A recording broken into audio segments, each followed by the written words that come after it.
你過界。喺大概1年前呢，我已經拍咗片，估唔到今日竟然有第2輯啊！時間一到，憑卡可以進入，但係我想講每個時段都非常之爆啊！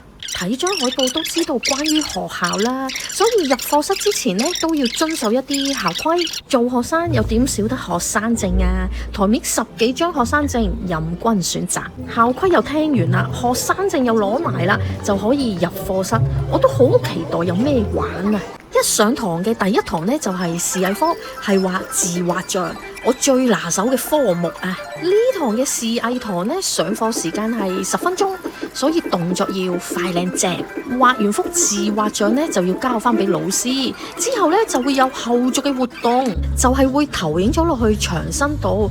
但係個自畫像喺邊度出現呢？你就要自己揾啦。視藝堂上完之後呢，竟然就要搬走張凳，下堂就係體育堂啦。落到操場竟然有跳飛機，咁但係體育堂係做啲乜嘢呢？我就唔喺度話俾大家知啦，留待大家去現場親身體驗。25分鐘嘅光影互動裝置展覽非常好玩，大人細路都能夠投入到啊！絕對唔係沉悶乖乖地坐喺度睇嘅光影互動，自己呢就覺得非常正嘅。